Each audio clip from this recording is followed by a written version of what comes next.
Bonsoir Champangui, bonsoir à tous les Olampangui. C'est votre Ntouman Swat Kimbazi, Longi de l'école initiatique Imuntu, école initiatique d'élévation de conscience. Mbote Champangui, mbote à tous les Olampangui, Matondo pour votre présence sur cette plateforme de notre radio, la radio Kimuntu, la radio d'éveil des consciences. Aujourd'hui, je suis très heureux d'être là devant vous. Je suis très heureux d'être là parmi vous, Champangui, parce que, comme vous le savez, il y a des forces qui dépassent l'entendement des êtres humains. Nous sommes des êtres multidimensionnels. Nous sommes des êtres incarnés sur la terre pour accomplir l'œuvre sacrée. Nous sommes là, Champangui, pour manifester la gloire des êtres supérieurs. Aujourd'hui est une journée spéciale pour nous, puisque nous le savons tous et toutes, chaque mardi, nous nous retrouvons sous l'arbre à Palabra, Ombongi. Champangui, chers Olampangui, Sola. Avant de poursuivre avec cette séance, avant de débuter ce Kabbalah sacré, j'aimerais tout d'abord vérifier avec vous si le son passe convenablement. Est-ce que pendant que je vous parle, est-ce que vous m'entendez? Est-ce que le son passe? Est-ce que l'image est propre? Est-ce que tout va bien de votre côté? Est-ce que vous m'entendez, cher Olampangui? Alors, c'est par là que je vais commencer. On me dit parfaitement, voilà, le son passe parfaitement, tout va bien.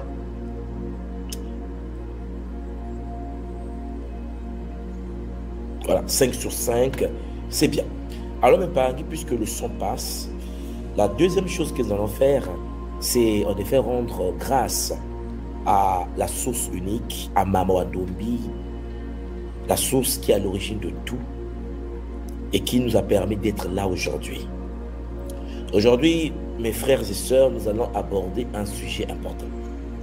Le sujet que nous allons aborder est un sujet qui nous concerne tous et toutes. C'est la première session, premier Kabbalah d'une série très longue, puisque c'est par ce sujet que je vais activer cette ouverture, cette porte sacrée, ce nouveau cycle qui commence. Nous allons pendant une période, pendant une partie de cette année, parler de notre mission de vie, le pourquoi de notre présence ici et maintenant. Pourquoi nous sommes là? Pourquoi vous êtes là? Pourquoi aujourd'hui, Champangui, vous avez décidé d'être en ligne, d'être là pour que nous puissions communier ensemble? Rien ne se fait par hasard. Champangui, nous nous attirons par vibration. Et ça, ce sont des choses que nous devons tous et toutes comprendre. Voilà pourquoi j'aimerais, avec tout le zola possible, vous dire que ce sujet va beaucoup nous aider, beaucoup aider à grandir, à comprendre, à se restructurer et Champangui à s'élever. Mission de vie de la tradition Congo de l'école Kimuntu est le sujet que nous allons aborder ensemble. Alors, avec tout le zola possible, j'aimerais vous dire de partager le lien là où vous êtes, Champangui, sur les différentes plateformes, d'inviter les frères et sœurs, d'inviter les Bampangi qui, en effet, peut-être en écoutant ce Kabbalah, vont sortir du coma sacré occulte. C'est bizarre. Mais il faut comprendre les enjeux. Il faut comprendre que nous sommes messiens. Qu'est-ce que cela veut dire exactement? Mission de vie. Mission de vie sur cette planète. Pourquoi nous sommes là? Pourquoi nous sommes incarnés? Pourquoi nous sommes blancs? Pourquoi nous sommes noirs? Pourquoi nous sommes jaunes? Pourquoi nous sommes rouges? Pourquoi nous sommes une femme? Pourquoi nous sommes un homme? Pourquoi nous sommes nés sur le continent africain? Pourquoi nous sommes nés sur le continent asiatique? Pourquoi nous sommes dans cette famille? Pourquoi vous croisez les personnes que vous croisez? Pourquoi vous êtes dans telle ou telle situation? Pourquoi êtes-vous en effet ce que vous êtes? Chers Zulapangui, ce sont des questions que nous nous sommes tous et toutes posées. À un moment donné de la vie, l'être humain se pose des questions. L'être humain analyse. Il veut comprendre. Il veut comprendre pourquoi il est là. Il veut comprendre pourquoi il est malade. Il veut comprendre pourquoi ça ne marche pas. Il veut comprendre pourquoi ça marche aussi vite. Il veut comprendre même quand ça marche. Et quand ça ne marche pas, il veut comprendre. L'homme est un être qui se questionne. Et ça, c'est quelque chose de très important. Et donc, vous comprenez bien que le monde dans lequel nous vivons fonctionne par expérimentation. C'est-à-dire que les aînés avant nous ont eu le temps et la possibilité de vivre certaines expériences.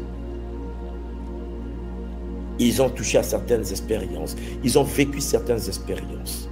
Les expériences des êtres au cœur de la forêt du Congo, vous me comprenez bien, n'est pas identique à l'expérience face à la nature aux êtres nés dans le froid au Canada. L'expérience des êtres au cœur de la forêt n'est pas identique à l'expérience des gens qui sont nés dans le désert de Sahara. Chaque peuple de la terre expérimente par rapport à sa réalité, à son milieu d'incarnation. Les forces en jeu dans le froid ne sont pas les mêmes entités, les mêmes êtres en activité dans le désert. Ce ne sont pas les mêmes êtres en activité dans la grande forêt du Congo, dans Chiampangui, les différentes rivières qui circulent au cœur de la forêt, au cœur de l'Amazonie, et ainsi de suite. Ce qui veut dire que le monde est organisé d'une certaine manière. Et le fait que le monde est organisé d'une certaine manière, l'homme qui s'incarne dans un milieu. Le milieu dans lequel tu t'incarnes impacte ta vie, impacte ton éducation, impacte ta réalité. Alors ils ont développé un concept qu'on appelle aujourd'hui paradigme, que nous appelons le Kinkulu Kiedo, notre ancestralité. La manière dont nous allons analyser les choses à travers le Kimuntu est une manière fondée sur des outils des anciens, sur la manière dont nos anciens percevaient la réalité à leur époque, que nous avons bien sûr réactualisé par rapport à notre réalité d'aujourd'hui. Vous me comprenez bien. Alors, même Pangui, si vous me cernez, vous comprenez donc que le monde, d'où l'être humain multidimensionnel, lorsqu'il est sur la terre, il va commencer à vouloir connaître qui il est. Alors, il y a des paradigmes qui vont rentrer en jeu. Il y a des gens, en effet, des paradigmes qui pensent aujourd'hui que l'homme doit pratiquer ou effectuer des travaux sur lui. C'est-à-dire qu'il doit, en effet, faire un développement personnel. Il doit, en effet, être formé d'une certaine manière. Il doit se poser, orienter sa vie. Il doit découvrir le pourquoi de son existence. Il doit être guidé par rapport à ses décisions. C'est un paradigme. C'est une manière de voir les choses. Développement de soi, développement personnel. Mais ce que vous allez comprendre aujourd'hui, c'est que cette manière de voir la réalité n'est pas Congo, n'est pas du paradigme des anciens. Les anciens Congos sont des êtres qui ne pouvaient pas concevoir l'être comme étant un être incarné qui doit en effet faire des efforts, bosser dur pour se développer, se découvrir sa mission, découvrir le pourquoi de sa présence. Voir les choses de cette manière est une anomalie astrale, vue par le prisme Congo, vue par le paradigme Congo, vue par le Kinkulu Kiedo. Alors, mes parents, si vous me comprenez, vous allez poser la question, mais si nous ne découvrons pas notre mission, si nous ne faisons pas des travaux sur nous, si nous ne nous posons pas des questions, si nous ne cherchons pas qui nous sommes, comment allons-nous, en effet, accomplir ce que nous devons accomplir, puisque nous sommes ici pas par hasard. Alors, va intervenir la tradition Congo primordiale. Les anciens Congo ne vont pas percevoir la réalité comme cela. À travers le Kimuntu, ce que j'aimerais vous faire comprendre, c'est que Chiampangui, nous sommes l'émanation des combinaisons des règnes. Souvent, l'homme est tellement égocentrique qu'il oublie cette réalité.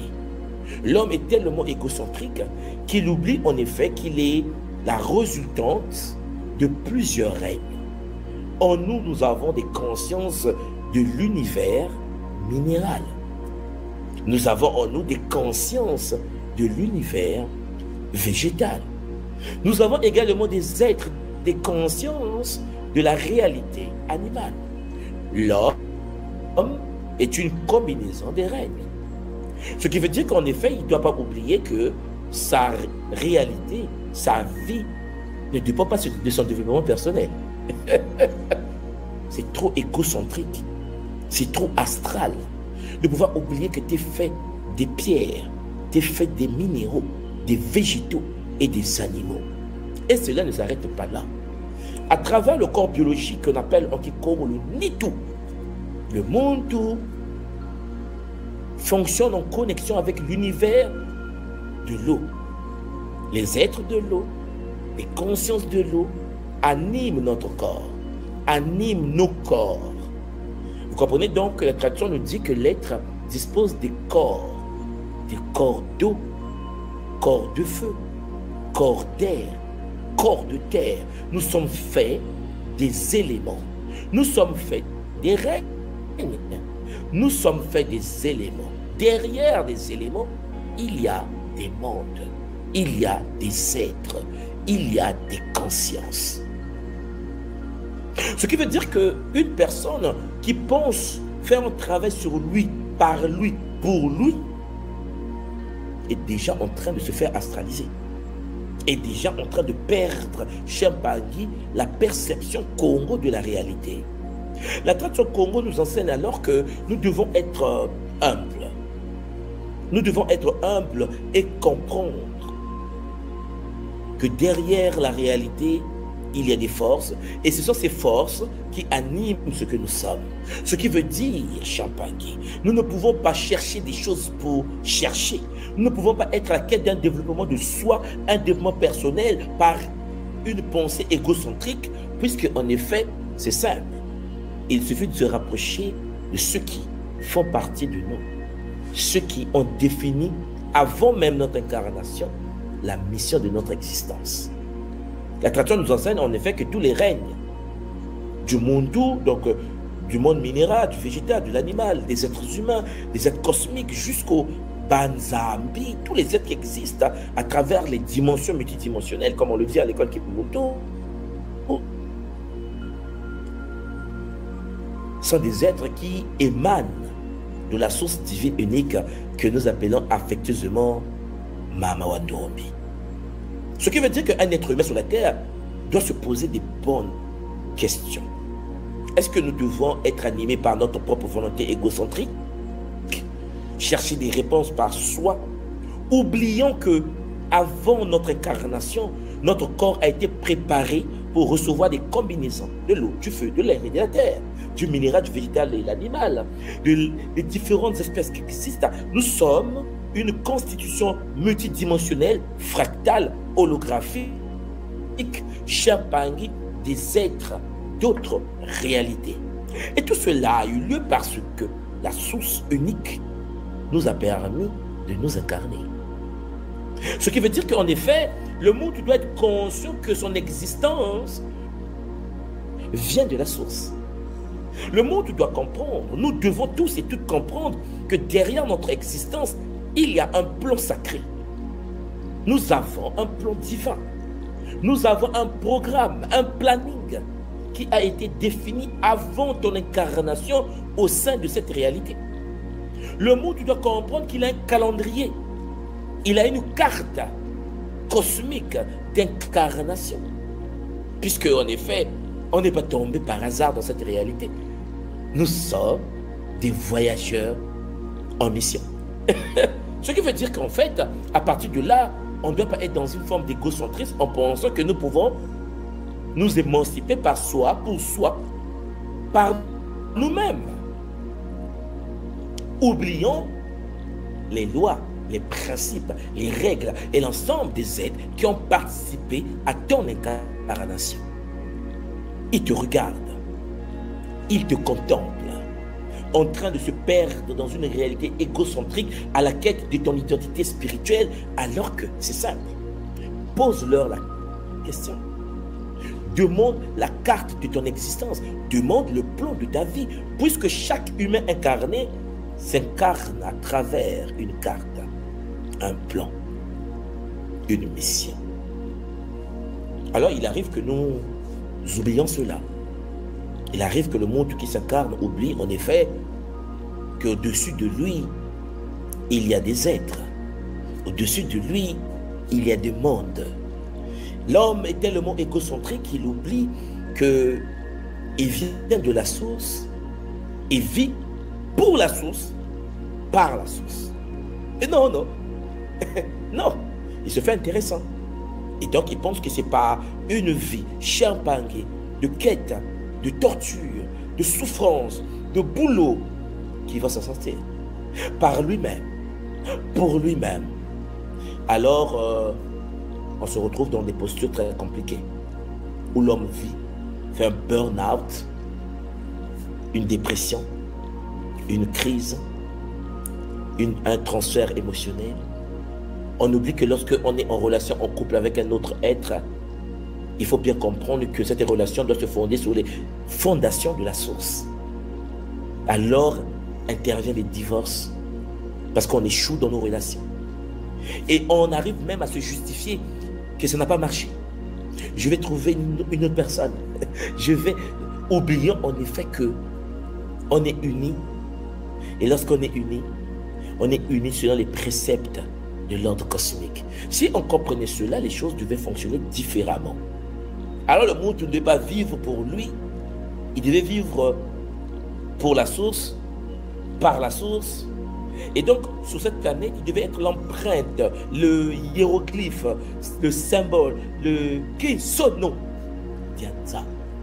C'est-à-dire que le monde devait être l'empreinte sacrée dans la matière. Ça, c'est des choses que nous devons tous et toutes cerner. Mission de vie selon la tradition de l'école Kimondo. Une mission prédéterminée, prédéfinie, champangui, mais mutable. L'homme est libre de décider de ne pas accomplir sa propre mission d'incarnation. Et jouer volontairement. Parce que trop égocentrique. Alors ce soir, mon but à moi, c'est de vous dire tout simplement qu'il y a un plan pour vous. Vous tous et vous toutes qui m'écoutez, quelles que soient vos origines, quelle que soit votre couleur de peau, quel que soit votre niveau social, vous avez un plan sacré, prédéfini avant votre incarnation. Comprenez-moi bien. Chaque humain qui s'incarne sur la terre voit le plan avant de s'incarner. Ce qui veut dire que le plan est en vous, le plan dort en vous, le plan sommeille en vous. Mais puisque dans le monde dans lequel nous vivons, on nous a appris à faire du développement personnel. C'est-à-dire que le monde pense qu'il doit faire le haoum haoum. Oublions qu'au-dessus de lui, il y a un plan. Mais on l'a envoyé pour ça. Mais pourquoi il fait autre chose? Distraction astrale. Alors que Chapangui, il pouvait être simple, humble et suivre son plan. Il pouvait se poser des questions pour actualiser, activer le plan qui est déjà téléchargé au sein de sa structure génétique. Alors il va penser qu'il réussit par lui-même. Il va dire que ma réussite est pour moi. J'ai beaucoup souffert pour arriver à ce niveau. Il pense que ce qu'il appelle réussite est une réussite, alors que Champagny, il a déjà perdu son âme. Il oublie qu'il va mourir un jour. Et que de l'autre côté, on l'attend. Et que de l'autre côté, on se pose des questions. Et de l'autre côté, on se dit, mais c'est pas possible. Mais il a un plan. Mais il était né pour ceci, pour ceci, pour ceci. Mais c'est pas possible. Le monde oublie que nous sommes incarnés pour faire partie de ce que les anciens ont appelé les corps de métier. Le monde oublie que quand tu incarnes à travers Champagny, des corps de métier. Il y a des choses que tu dois faire et des choses que tu ne peux pas faire. Parce que tu es né dans un rayon, à travers un rayon pour une mission précise, dans un corps de métier. Tous les corps de métier sont gouvernés par des êtres. Tous les métiers sur cette planète sont gouvernés par des êtres. Au-dessus de chaque lignée de métier, il y a des consciences. Alors il y a des gens qui, en effet, puisque oubliant la connexion qu'ils doivent avoir avec la source, vont chercher par eux-mêmes à faire des choses par mimétisme, par enthousiasme, par mimétisme, par copie-coller, par suivisme. Il fait ceci, je vais faire cela. Il est économiste, je suis économiste. Il est juriste, je vais être juriste. Il fait la spiritualité, je vais faire la spiritualité puisque c'est à la mode. Abomination. Alors on se rend bien compte qu'on se perd. On se perd, les Pagis. La Tension Congo veut que nous comprenions que la première chose que l'être humain conscient doit faire, c'est de se poser et découvrir sa vraie mission. De se poser et se dire le pourquoi de sa présence, le pourquoi de ce monsieur dans sa vie, le pourquoi de cette femme dans sa vie, le pourquoi de cet ami, le pourquoi de vivre dans tel ruelle, le pourquoi de vivre à tel numéro de tel ruelle, le pourquoi de vivre dans tel numéro de tel ruelle, de telle ville, de tel pays, sur tel continent, dans cette planète, en ce temps. Pourquoi? Les anciens ont des réponses. Tu n'es pas né par hasard. Il y a une carte pour toi. Alors, c'est parfois difficile. C'est parfois complexe. Puisqu'on se perd dans de la philosophie. On se perd dans du questionnement. On se perd. Pourquoi? Parce qu'on se dit qu'on a des réponses. Et on oublie que les réponses, cher Pangui, doivent venir de celui, de l'esprit, de la conscience qui est à l'origine de ce que tu es. Vous imaginez bien que lorsque on crée un téléphone portable, si vous voulez le fonctionnement du téléphone, comprendre le fonctionnement du téléphone, comprendre le but de cela, posez la question au créateur du téléphone. C'est aussi simple que ça. Vous avez des corps. Le corps est conçu par la combinaison des minéraux, des végétaux, des animaux. Vous voulez comprendre qui vous êtes. Vous voulez comprendre votre fonctionnement, la relation que vous avez avec l'invisible. Demandez-leur. Posez-leur la question. Cher Pangui, lorsque vous comprenez cela, vous comprenez donc que vous n'avez pas à souffrir. Vous n'avez pas à lutter. Non, cher Pangui, vous avez à suivre le plan. À suivre le plan qui a été tracé avant la naissance. À suivre le plan que tu as validé toi-même avant que tu viennes ici. Un plan que tu as bossé avant. Un plan que tu as lu encore et encore et encore. Un plan que tu as médité dessus. Validé par ton cachet. Et après, tu te retrouves dans le corps d'un bébé. Sauf que c'est triste. Une fois incarné, on oublie le plan. Une fois incarné, le monde préfère faire des choses par lui-même et pour lui-même. Alors la planète prend feu. Alors les forêts se font brûler. Alors l'eau se fait polluer. Alors c'est des guerres. C'est des conflits entre frères, entre sœurs, entre cousins, entre cousines. C'est de la colère multidimensionnelle. C'est de la jalousie entre frères. C'est de la jalousie entre sœurs. C'est de la haine. Ils appellent ça le progrès. Ils appellent ça la modernité. C'est, cher Pangui, l'inutilité de la vie. Être à la quête effrénée sans comprendre le pourquoi de la chose. C'est triste, même Pangui. Et ça, ce sont des choses que nous devons tous et toutes comprendre. Le monde n'est pas né pour se développer pour soi, par soi. C'est de l'arnaque. Le monde est né parce qu'il a en lui la potentialité de la manifestation du sacré dans la matière. Tu as tout en toi. Le but, c'est de l'actualiser. Pour ce faire, posez des questions à des êtres qui sont responsables de votre incarnation.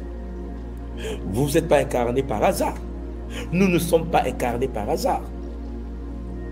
Voilà pourquoi il arrive parfois des moments où l'être humain se pose des questions et l'être humain pense que sa vie est compatible à la vie des autres. Je vous l'ai toujours dit, nous ne vivons pas la même vie.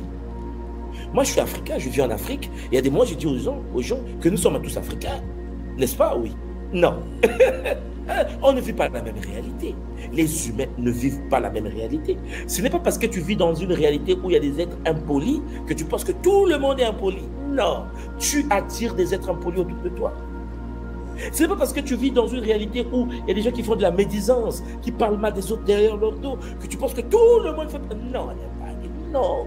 Ta vie, c'est ta vie. Ta réalité, c'est ta réalité. Nous sommes libres de choisir au sein de notre expérience des gens que nous voulons côtoyer. Je vous l'ai toujours dit, lorsque vous constatez que dans votre milieu d'incarnation, il y a des gens proches et que ça ne marche pas, c'est simple. Vous devez mettre de l'espace. La vie Champangui est une expérience de la manifestation de la divinité dans la matière. Pour ce faire, quelqu'un ne peut pas venir briser votre plan. Vous imaginez bien que vous avez un ami avec vous, un collègue, une collègue, qui pense qu'il peut comparer sa vie à votre vie. Mais si la personne pense qu'elle est capable de la faire, elle n'a rien compris. Pourquoi? Mais parce que ta vie est téléguidée par un plan sacré. Sa vie, c'est du développement personnel. C'est, oui, j'ai épargné AVC. Il a laissé l'épargne. Non, mais il a épargné, mais il a laissé l'épargne. Je me souviens à l'époque, tu as un doctorat en économie à 10h et à 10h15, oh non, il a fait un accident de voiture, il vient de mourir. Et tout est gâté, tout est resté. Et pourquoi il a fait tout ça? Pourquoi il a fait 8 ans d'études? Pourquoi? Parce que les gens vivent par hasard. Par hasard, tu vis. Par hasard, Champagne, tu vis. Alors tu subis. Alors, cette nouvelle série que j'aimerais vous apporter, que je vais vous apporter chaque mardi, parce que je vais aller en profondeur. Parce que vous devez apprendre à découvrir qui est derrière quoi. Si vous voulez connaître votre mission de vie, qui contacter? Maintenant, Congo nous parle de Tat Nzambi, guide suprême de l'ordre du Congo. Tat Nzambi, c'est celui que certains parmi vous appellent Horus, que nous nous appelons affectueusement Tat Nzambi. Tat Nzambi a des plans pour vous. Le guide suprême a des plans pour vous. Le faucon sacré a des plans pour vous. Mais il faut y accéder. Vous devez savoir comment y accéder. On va en parler. Mon but, c'est, avec des séries de Kabbalah, de pouvoir aller en profondeur, de pouvoir savoir le pourquoi, et pouvoir savoir que vous devez vivre le plan que vous avez décidé de manifester, et non pas venir réécrire le plan puisque vous êtes distrait par la télévision. C'est chaud. Alors, ce nouveau cycle qui débute va nous permettre d'avancer avec efficacité. Dans la vie, on ne se compare pas. Parce que tu as ton plan. Il a son plan. Elle a son plan. Dans la vie, on vit son plan. On analyse, on manifeste, on actualise, on active le plan prédéfini avant ton arrivée dans la matière. Et ce plan a été brisé. Ce plan a été scellé. Il faut faire sauter les sceaux. Il faut déceler le plan de votre vie. Il faut que vous compreniez que ce qui marche pour vous n'est pas forcément incarné pour marcher pour quelqu'un d'autre. Vous devez comprendre que ce qui marche pour vous marche pour vous. Parce que vous êtes la lumière. Vous êtes le sacré incarné. Vous êtes dans un plan et vous suivez le plan. Il faut d'abord connaître le plan. D'où la découverte de votre mission. La découverte des guides derrière votre mission. La découverte de savoir que votre mission est conduite, est guidée et observée par des êtres. Des êtres d'une tradition très ancienne. La tradition Congo veut que nous comprenions cela. Vous vous souvenez, je vous dis souvent qu'on ne peut taper que des personnes capables. Eh oui, mes Pangui. Lorsque tu n'es pas dans ton plan de vie, lorsque tu n'es pas, Champangui, dans ton plan de vie sacré, tu es tapable. Tu es hors sujet. Tu es hors jeu. Tu penses que ta misère, c'est la misère de tout le monde. Tu penses que ton déficit bancaire, c'est le déficit bancaire de tout le monde. Tu penses que parce que tu es noir et que tu souffres, que tous les noirs souffrent. Non, mais ce n'est pas possible, cher Mpangui. Il ne faut pas continuer à regarder le monde avec les yeux tordus d'un monde tordu. Parce que cher Mpangui, chacun de nous a sa propre réalité, puisque nous avons tous un plan. Ce qui n'est pas bien pour toi n'est pas forcément bizarre pour l'autre. Le bonheur que tu as, peut-être ce ne sera pas le bonheur de l'autre. Le goût que tu ressens quand tu manges ta banane n'est pas le même goût ressenti parce que l'autre, quand il mange la banane, il n'aime pas d'abord cette banane. Il déteste ce goût. Les goûts ne se discutent pas. Parce qu'on n'a pas la même structure bioénergétique, on n'a pas la même mission d'incarnation, on ne rêve pas de la même manière, on ne dort pas de la même manière, on ne côtoie pas les mêmes forces, on peut côtoyer la force de l'eau, on n'a pas la même communion avec.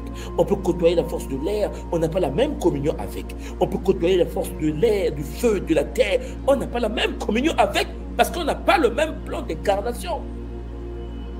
La mission de vie est dans un plan d'incarnation. Nkanda dialouzengo. Nkanda dialouzengo. Alors, Champagne, il faut l'actualiser. D'abord, il faut détenir le dossier. Il faut accéder au plan et l'actualiser. Ce sont des choses que nous devons tous et toutes intégrer. Voilà pourquoi lorsque on met au monde un enfant, ah oui, c'est mon enfant, c'est mon bébé. Ah. C'est un ancien qui revient avec un carnet, avec un dossier, avec un plan, avec une carte cosmique. Alors les parents ne comprennent pas ça. Alors les parents vont se mettre à chercher comment l'enfant doit réussir, à imposer, faire ceci, à tester, à abomination. Tout cela parce qu'on n'a pas confiance à la source. Tout cela parce qu'on a perdu la communion sacrée avec la loi de l'unité primordiale. Tout cela parce que l'homme s'est éloigné de la source unique. Et donc il cherche. Il cherche quoi, on ne sait pas.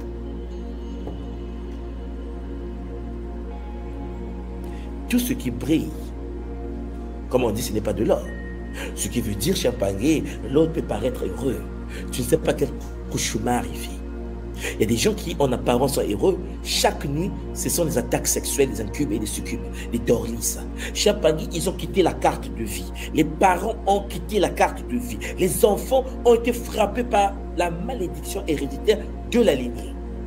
Alors, ils ont quitté la carte de vie. Alors, qu'est-ce qui se passe? La personne, en apparence, devant l'humanité égocentrique, astrale, iséphétique, réalité de comparaison, on dit, mais il est bien, mais attends, il a la belle voiture. Oui, mais toutes les nuits, cette personne se fait violer par des incubes et des succubes. Tu n'es pas informé. Vous n'avez pas la même carte de vie. Tu ne sais pas quel malheur il vit dans sa vie.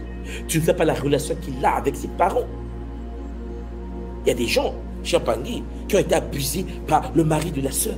Le mari de la sœur abuse les petites sœurs de la femme. Mais ils sont à New York, Ah mais elle est bien. Elle est partie à New York. La pauvre se fait violer par le mari de sa femme, de sa sœur. Elle est à New York.